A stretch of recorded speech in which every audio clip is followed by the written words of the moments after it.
Este conteúdo é uma obra independente. Seus comentários e opiniões são de responsabilidade dos seus idealizadores, não refletindo pensamentos e opiniões da emissora TVI. Bom dia, bom dia! Você já está aqui no Politiza com Elas. Aqui a informação transforma e gera ações. Meu nome é Lisdeile Nobre e eu estou aqui com... Larissa Araújo, bom dia! Bom dia, bom dia! Venha passar esses próximos 30 minutos com a gente, refletindo a respeito dos fatos e das informações que fizeram notícias esta semana. E não foram poucos, hein, Lisdeile? Essa semana nós tivemos, assim, uma semana bastante movimentada, com os destaques, assim, nacionais e também locais, e a gente não podia passar despercebido nesse cenário, sem comentar, sem fazer uma análise técnica de tudo que tem acontecido nesse cenário, nos bastidores e também no protagonismo aí da política, não é verdade? Antes de começar as notícias da semana, né, nos bastidores nacionais, estaduais e municipais, eu queria falar da armação do seu óculos, ficou charmosa. Gostou? Gostei, ficou muito chegar bom. Melhor agora. Vamos agora ficar com os olhares mais atentos ainda. Agora que a analista se torna mais afiada e afinada porque ela tá enxergando agora a longa distância. Bem melhor. E falar em longa distância, vamos esticar um pouquinho para as notícias nacionais e vamos falar do interrogatório de Jair Messias Bolsonaro, que esquentou aí o Supremo Tribunal Federal. Jair Messias Bolsonaro, ele prestou o depoimento ao ministro Alexandre de Moraes no Supremo Tribunal Federal. Durante o interrogatório, ele admitiu, né? Às vezes com um tom meio debochado, de disfarçatez, um estado de sítio aí após o TSE negar o pedido ao PL, né, para anular as eleições de 2022. Então, Larissa, você acompanhou aí o depoimento do ex-presidente, né, prestando ali um depoimento como réu no Supremo Tribunal Federal, algo novo na história do Brasil. Você acompanhou? Acompanhei e achei assim que muito pouco provavelmente vai existir, né, essa possibilidade da anulação mesmo da questão dos votos ali, né? Mas algo me chamou a atenção também nesse interrogatório, não sei se você já tinha percebido, né? É que houve ali um momento de ele tentou ocasionar ali um momento de descontração com o ministro, né? Perguntando se o ministro faria, né, uma parceria com ele ali, uma chapa com ele naquele momento ali, né? Ficou uma situação que foi até repercutido em alguns telejornais, né, a respeito disso, né? Que se Jair estava se utilizando de alguma estratégia, né, para tentar ali flexibilizar. Eu acredito que não, muito difícil. Ele, na verdade, ele estava querendo colocar um clima mais ameno, né? Não foi com aquele... todo mundo era aguardado esse depoimento, Larissa, porque todo mundo esperava um embate, né, entre dois rivais dentro do cenário político. Não podemos colocar o Alexandre de Moraes um rival político, né? Ele está no comando aí, do Supremo Tribunal Federal, né? Ele é uma liderança judiciária, é um presidente do Supremo Tribunal Federal, porém, né, o universo político coloca eles dois em situações de embate. Então se esperava, né? Mas o Jair Messias Bolsonaro baixou o clima, baixou o tom da voz e fez até, de certa forma, brincadeiras, né? Do tipo, você não quer ser meu vice nas próximas eleições. Mas a gente considerando ali, Larissa, os argumentos utilizados pelo Bolsonaro durante o seu depoimento, a gente pode considerar que ele não melhorou e também não piorou a sua situação enquanto réu. Por quê? Porque ele, de certa forma, confirma, né, utilizar de Estado, ter o planejamento de utilizar expedientes que está dentro da Constituição Federal, como estado de sítio, estado de defesa, durante aquele período ali que ele queria, né, questionar a validade das urnas, né, ele de certa forma ali nas reuniões com os generais, né, com o Freire Gomes, né, com os seus ministros, né, numa reunião que eles passaram ali nos slides, ali numa tela, ali, uma minuta, que ele já fala que não é a minuta, que é uma coletânea de considerações, mas que era um papel que já falavam ali numa possibilidade de ter um estado de defesa, uma GLO, de ter ali um estado de sítio. Ele não negou isso, mas foi evasivo, fugiu de algumas perguntas. Tentou usar o argumento, né, da fraude das urnas, vamos dizer assim, e o ministro foi categórico em dizer que não há dúvida sobre o resultado das urnas, né, para que não deixe se perder essa legitimidade realmente do pleito, porque aí se você gera insegurança na população e a população passa realmente a não querer. A gente já tem um nível de abstenção muito alto no Brasil, é bom até falar sobre isso, nas urnas. E quando a gente coloca em dúvida, Lisdeli, qualquer tipo de resultado de legitimidade das urnas, é como se parte da população se utilizasse desse argumento para deixar de comparecer com o seu compromisso. A ação penal que Jair Messias Bolsonaro responde não se trata, né, especificamente da questão das urnas, né, trata-se sim da sua conduta de gerar todo aquele ataque ao Supremo Tribunal Federal, né, em tentativas de golpes de Estado, né, em tentativas de atos antidemocráticos, em tentar derrubar as instituições que fazem parte de um governo, né, que é o próprio Poder Judiciário. Ao ser questionado se ele, né, porque as declarações de Mauro Cid, que era o seu ajudante de ordem, dá conta que ele pediu para fazer alguns ajustes na tal famosa minuta, né, da trama golpista. Mas ao ser inquirido a respeito desse enxugamento, Jair Messias Bolsonaro, ele foge pela tangente, ele dá desculpas evasivas ali e não responde diretamente. Ele confirma, sim, que se tratava de um documento com várias considerações, mas ele não entra, não responde a pergunta de Alexandre de Moraes no que condiz a ter prisões, né? Ele fala, não, a gente não estava planejando prender ninguém, né? Mas ele não tira esse expediente. Então, de certa forma, ele confirma o que já está previsto nessa ação penal, porém não confirma ali as ordens de prisões para o ministro Alexandre de Moraes, que foi, né, dito ali, confirmado por Mauro Cid, né, no seu depoimento perante ao Supremo Tribunal Federal. Verdade. Mas vamos sair do Supremo Tribunal Federal e vamos para o Congresso Nacional. Vamos. É só atravessar, o Politiza com Ela atravessa tranquilo a Praça dos Três Poderes e vamos passar aí para o Congresso Nacional. Quem andou por lá essa semana foi a ACM Neto. Está lá no Congresso Nacional, mas ao mesmo tempo muito próximo aqui da nossa realidade, né? Porque o que ele disse lá acabou impactando aqui também na Bahia. Mas vamos continuar, Larissa, em Brasília. Vamos continuar em Brasília, porque o Congresso Nacional entra em voltas e meias aí com o Planalto Central, na tentativa, o Planalto Central, de fazer reajustes na nossa carga tributária. E ó que a gente já paga tantos impostos, né, Larissa? Exatamente. Nós somos, para a população ter uma noção, nós estamos ali entre os 17 países com a carga tributária mais alta do mundo. Então, assim, a gente não tem um problema de arrecadação. A gente tem um problema, de fato, de gestão, como a ACM Neto acabou sinalizando, né, que não achava eficiente a gente transformar a problemática, passar essa problemática para a população, como se a população tivesse que pagar a conta de uma ineficiência da própria gestão, né? Exatamente, Larissa. A ACM Neto foi categórico ao dizer, né, ali na sua entrevista, ali dentro dos salões ali do Congresso Nacional, que, né, apesar, né, de termos uma das maiores cargas tributárias do Brasil, entretanto, isso não volta em serviços públicos eficiente para a população.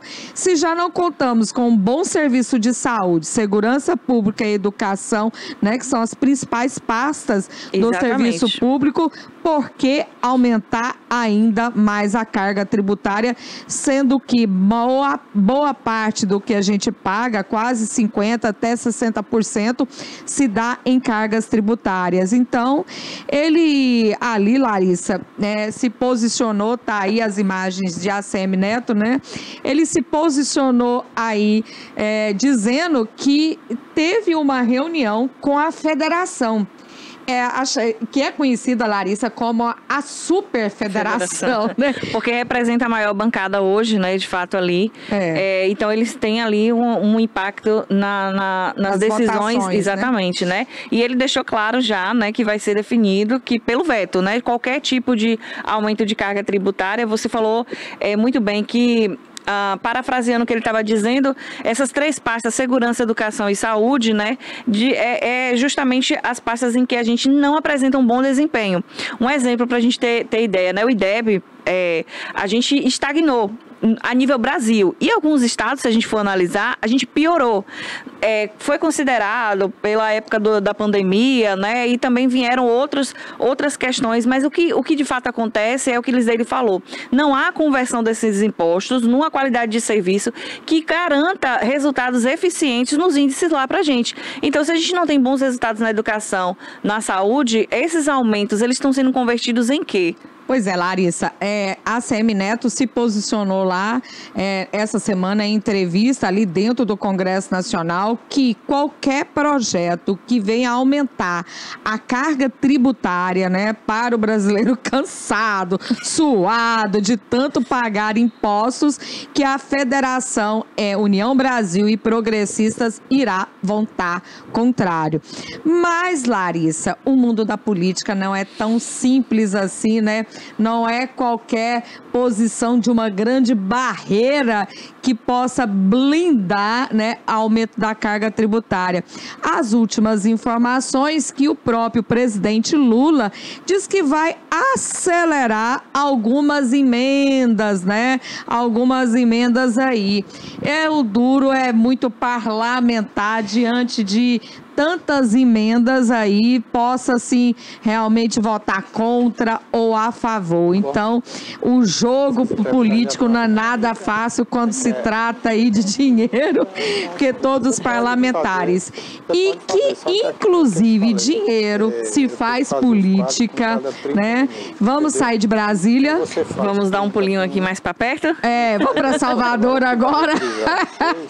Não tirando esse homem ainda de cena. ACM Neto hoje foi para as redes sociais, né, fazer um contraponto aí, um contrapé, ou seja, uma reação a Fabrício Pancadinha, deputado estadual, que diz que não ficará na base governamental, né?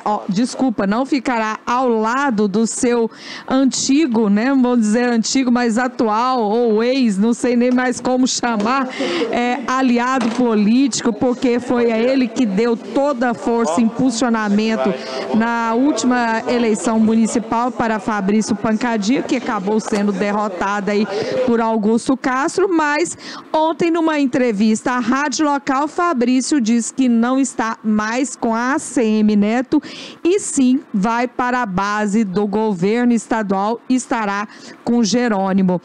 Essa retirada de pantera cor-de-rosa, Larissa, já está fedendo chapéu queimado. Já.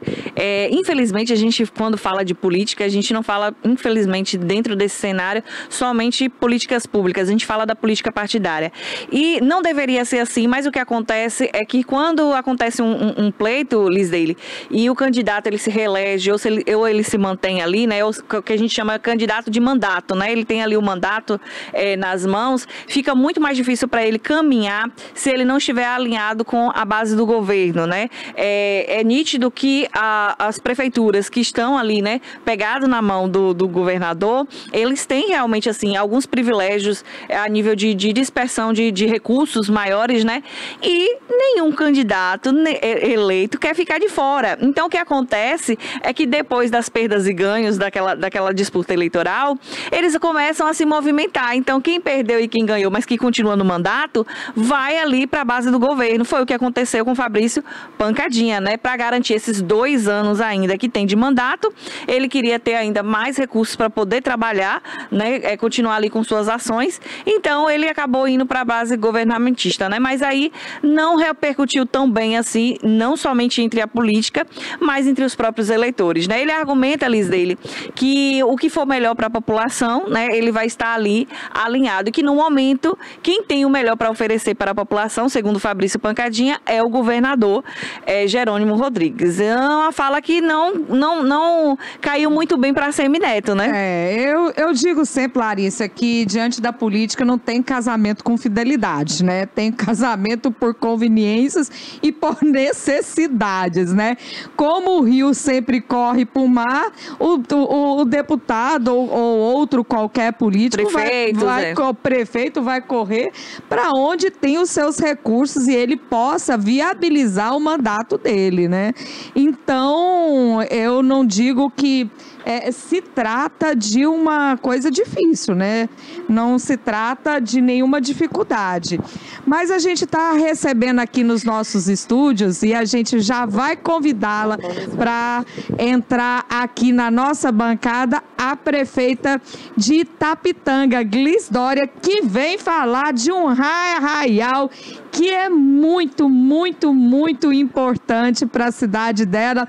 E eu digo mais, porque essa mulher dá um protagonismo para as mulheres. Gente, eu vou falar dela que já está aqui, já vou desejar as boas-vindas e vou dizer quem é essa mulher. Ela é Glis Dória, é administradora, especialista em gestão pública, foi eleita com quase 60% dos votos. Mais do que nunca, números, gente, ela carrega uma bandeira simbólica. Eu digo, Larissa, que não é só para a cidade dela, não. Ela, Mona Lisa, carrega uma barreira, eu digo barreira porque eu estava falando de barreira. Não deixa de ser barreira também, né? Viu? Não deixa de ser barreira, mas eu queria dizer bandeira. Uma bandeira simbólica que é a primeira mulher a governar a cidade de Itapitanga. Nós temos, isso tem acontecido vários, né?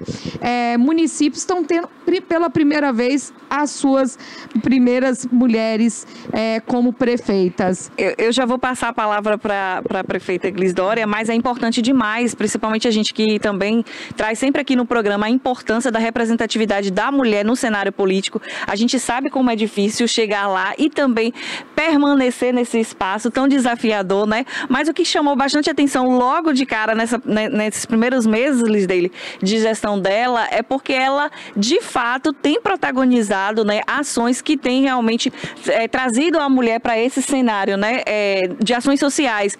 Então, isso foi muito destacado aqui na região. As pessoas têm percebido muito isso, né? Uma mulher também que entende de gestão, uma mulher que entende de administração. Então, a prefeita Glis Dória tem se destacado muito nisso, né? Ela não é apenas o que a gente fala. Liz escreveu uma crônica recentemente, não é apenas um enfeite, né? Ali, uma mulher bonita, não. É uma mulher que entende, sim, que está fazendo uma gestão, assim, que está chamando bastante atenção. Bom dia a todas. Bom dia. Um prazer estar aqui com vocês nesse momento e poder falar um pouquinho de São João e de gestão. Olha, Glis, primeiro seja bem-vinda, né? A gente já parabeniza pela sua trajetória, pela sua gestão. Nós aqui estamos sempre acompanhando. E eu vi um tema que representa a sua gestão. Mulher de garra, mulher firme, as mulheres que fizeram história na sua cidade, inclusive você. Sim. E você dá esse protagonismo para um cenário que nós somos invisibilizadas, que nós somos escondidas, nós somos silenciadas. Como esse cordel, esse repente gostoso que você teve essa magnífica ideia? Nosso São João é temático, né? E traz o tema do repente ao cordel, contam a força da mulher no arraiá do Baforé.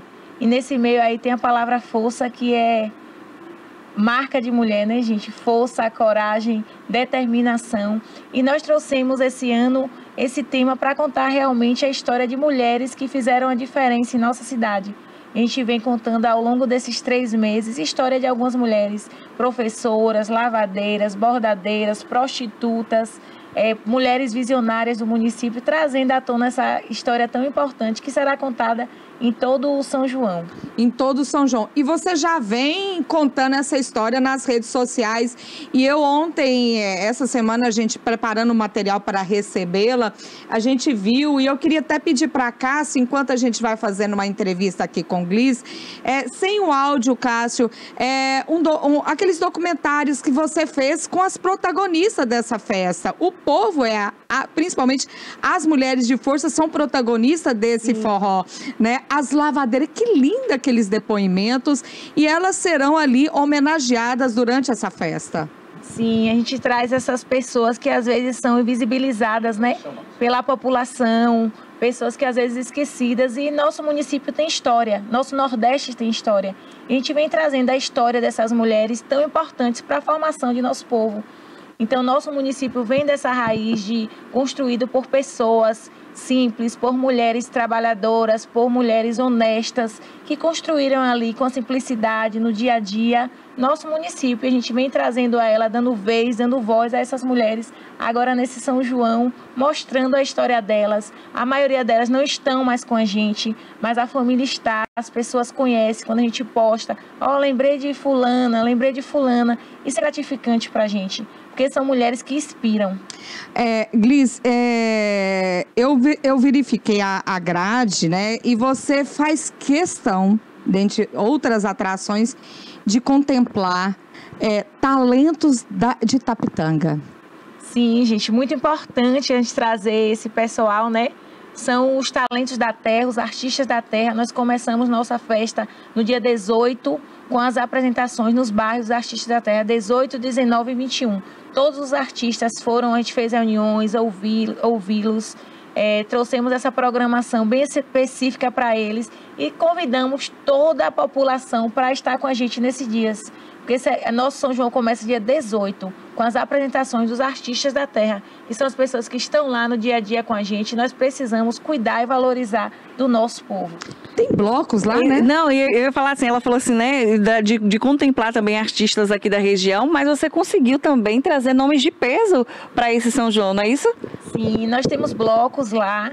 Nosso dia 22 é aquele forró de rua, o forró de porta em porta. Aquele chamado arrastão, maravilhoso. O arrastão. Com aquele gostinho de terra, de casa, de vó, de aconchego. Aquele amendoim que fica na porta. Amendoim, o licor, a canjica. Que nós estamos trazendo essa tradição que já é do nosso município para o primeiro dia, que é o domingo, né?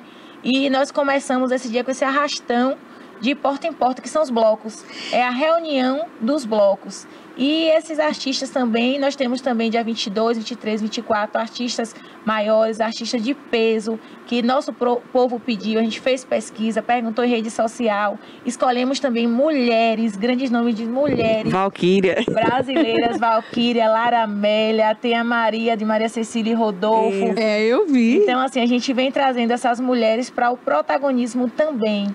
Será uma festa muito linda. Olha, falando em protagonismo, Liz Deli, eu vou até pedir espaço para a gente falar sobre isso, né?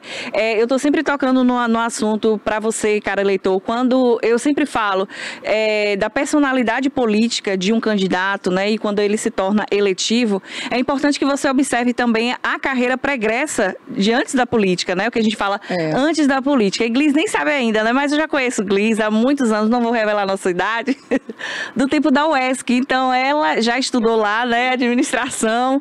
Então, já chamava a atenção, porque assim, eu sempre estou aqui falando das pessoas que moram em outras cidades e que vêm estudar na UESC, a dificuldade que é e trabalhar. Então, assim, ela vai falar um pouco melhor sobre isso, mas não é uma mulher que caiu de paraquedas na política, né? É uma mulher que tem uma história, que acredita ali realmente, que entende de gestão. Ela já tem uma experiência dentro da administração pública, antes mesmo de assumir o cargo como prefeita. E a gente queria que você pudesse, nessa oportunidade, falar sobre isso, tanto a sua trajetória, como também dos desafios que você tem encontrado na sua gestão. Larissa, eu quero até complementar, porque eu escrevi sobre isso, né? Essas mulheres políticas que não chegaram, porque a gente falou muito de Marina quando ela foi atacada, e a história de Marina é uma mulher como a de Glis, que não tem sobrenome na família de oligarquias políticas, né?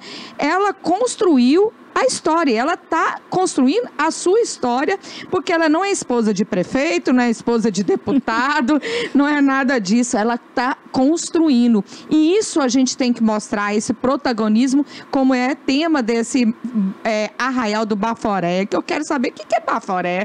Me deu essa curiosidade aí, então coloca tudo aí nessa resposta para a gente, prefeita. Pronto, começando aí, o Baforé é o primeiro nome da nossa cidade. Antes de ser Itapitanga, era Baforé. É o Arraial do Baforé. A gente está trazendo essa... Já é uma tradição antiga, a gente sempre traz o Arraial do Baforé, que é um arraial inesquecível.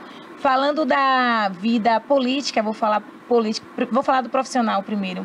A gente traz as pessoas que conhecem, que convivem, já dizem assim, eu desde pequenininha já tinha esse espírito de liderança, eu lembrei, quando eu cheguei aqui, eu falei, eu lembro dela de algum lugar. Então, assim, foi da UESC, que foi um momento muito importante para a gente, de amadurecimento, foi quando...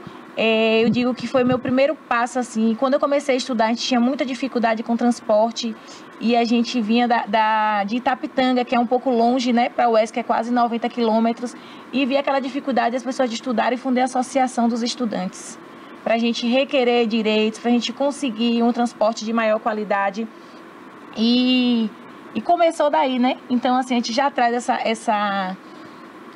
esse histórico de lutas de classe, de luta mesmo. E com relação à política, eu digo que eu vim realmente pelo anseio da população, pelo trabalho, o que as pessoas viam do nosso trabalho, começaram a pedir. Não tenho histórico, tenho muito orgulho de dizer que vim de família humilde, estudei em escola pública toda a minha vida, porque temos escola pública de qualidade, não é isso? Então, assim, a gente traz esse contexto da política e realmente foi um chamado. Eu digo que é um chamado da população, as pessoas de responsabilidade, de compromisso. Hoje as pessoas não pensam na política como era antiga. Eu digo, não é a política de antigamente. Hoje as pessoas querem qualidade, querem serviço, querem retorno do nosso compromisso, que foi o que eles acreditaram na gente. As pessoas acreditaram na gente. A gente tem que retribuir com compromisso, trabalho e responsabilidade. Esse primeiro semestre... vamos dizer, tem gente que fala os primeiros 100 dias, mas vamos colocar esse primeiro semestre. Como você resume esse primeiro semestre? Eu coloco os festejos juninos um serviço público. Sim. Porque é uma tradição e é algo que o ser humano precisa também de cultura e entretenimento, que faz parte dessa festa. Mas para além do São João, que é um serviço que é de responsabilidade dos nossos prefeitos e prefeitas. Educação, saúde, né? Segurança pública, como tem sido esse primeiro semestre de gestão pública? E o São João também é importante para a economia local. Demais. Ele movimenta muito a economia. A gente já vê há 3 meses atrás o pessoal do comércio se organizando. O movimento que está na cidade, quem é de Itapitanga já vê. As pessoas dizendo, eu já estou indo comprar roupa de novo, eu já estou indo comprar produto de novo, eu estou indo comprar bebida. Então, isso é também responsabilidade com o nosso município, com a economia local, né? E a outra pergunta? Olha, eu vou até puxar o gancho dessa aí. Eu vi no Instagram do Arraial do Baforé, que eu adorei esse nome, Arraial do Baforé, que você deu consultoria para pessoas que querem locar a sua casa, uma sala de empreendimento do empreendedor para aqueles que querem locar a sua casa para esse momento de festejo junino. Eu achei isso formidável. A gente que anda, a gente que está no dia a dia ali na cidade, ouvindo a ponta, ouvindo as pessoas, a gente consegue perceber com mais facilidade o que as pessoas precisam. E a gente observou. Aí, voltando ao resumo do semestre, já vou pegar o gancho e falar disso. A gente estruturou o município e, dentre essa estrutura administrativa, a gente lançou a Sala do Empreendedor. Essa Sala do Empreendedor nos ajudou muito quanto a isso. A gente está lá com o pessoal dos catadores, fazendo reunião, explicando a eles que tem que trabalhar, mas tem um horáriozinho, EPIs, a gente está trazendo esse pessoal também de segurança de trabalho, vigilância sanitária, Corpo de Bombeiros, polícia, é uma festa muito organizada. E esses 6 meses de governo é um desafio, né, gente? A gente chega novo, Mas assim, eu costumo dizer que eu não foquei em 100 dias para trazer um resultado em 100 dias. Essa não era a minha preocupação. Quem vem da administração sabe que a gente precisa primeiro fazer um diagnóstico. Exatamente. A gente precisa entender onde é que a gente está, saber o nosso orçamento, o que é que a gente pode fazer para a gente começar a trabalhar. Então, a gente usou praticamente esse semestre para diagnósticos, para formações, para a gente estar trazendo aí para a população segurança nas ações. Quando a gente fala de gestão participativa dentro do setor público, é um exemplo muito claro de tudo que ela está falando aqui, né? Então, você ouvir a população, uma gestora que está atenta à realidade do município, ou seja, ela tem ali a noção dos limites do município e também sabe da potencialidade. Sim. A partir do momento em que ela reconhece, né? Ali, não, aqui é uma fragilidade, é o que a gente tem no momento, é isso aqui para ser trabalhado. E trabalha dentro da realidade, os resultados são os melhores realmente, porque está ali dentro da estratégia, né, o que a gente chama de estratégia. Eu sou uma entusiasta, Liz Daly também, quando a gente fala de mulher política, né? A gente sempre está aqui reforçando que é como se a gente tivesse que estar provando o tempo todo que somos capazes de algo, né? E aí, quando chega alguém que já está preparada, que não precisa provar nada, porque já tem um histórico, perceba que todas as ações que ela já tem desenvolvido nesse primeiro semestre foi também pautada nas experiências que ela já teve, na realidade que ela passava ali. Então, ela não ignorou aquilo que vivenciou, falou, não, eu passei por isso aqui, precisa ser consertado, vamos corrigir, porque não está correto, né? Então, quando você traz uma personalidade política para esse espaço e de fato representa, né, ali os anseios da sociedade, a gente merece realmente enaltecer o trabalho da gestão. Não tem sido incomum, mas tem sido comum os gestores públicos fazerem curso superior, né? Eu sou professora do curso de Direito, então eu tenho muitos alunos, vereadores, secretários de governo, que estão se capacitando com cursos para entender o funcionamento da máquina pública, porque o recurso público ele tem que ter a reunir várias forças, várias habilidades e conhecimento para ser aplicado e ter eficiência, senão você desperdiça o dinheiro ali facilmente, né? E o que me chamou a atenção na sua fala foi justamente isso. Você começou a sua fala, prefeita, dizendo assim, eu tenho que prestar um serviço, mas um serviço que tem eficiência, que de fato vai mudar aquela realidade que eu encontrei. Então, eu acho que é muito, muito importante. Mas a gente está com o tempo aqui muito esgotado, né? Estamos aqui na programação da TVI News e já Barbosa vai chamar Kleber Torres, que tem mais entrevistados aqui.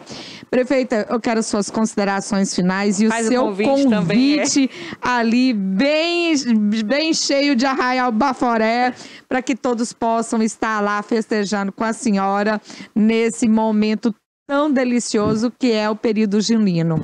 Agradecer, meninas, a oportunidade de estar aqui. Espero estar aqui novamente e falar um pouquinho da gestão, do nosso São João e convidar todos. Tenho certeza que será uma festa inesquecível, uma festa organizada, com segurança, com muita responsabilidade com os recursos públicos. E espero todos vocês no Arraial do Baforé. Então vamos lá para o Arraial do Baforé. Que dia que é? Dia 23, 24 e 25 de junho, próximo final de semana. 23, 24 e 25, em pleno São João, essa cidade vai estar com toda a cidade, porque quando tem aquele arrastão, toda a cidade está em festa. Então a gente fica aqui com Politiza, com elas, com essa grande mulher, Liz Dória, prefeita de Itapitanga, trazendo aí as novidades do seu São João. Fiquem com Deus e a gente te encontra aqui na próxima sexta-feira, às 10h20, aqui na grade de programação da TVI News. Tchau, tchau. Tchau, tchau.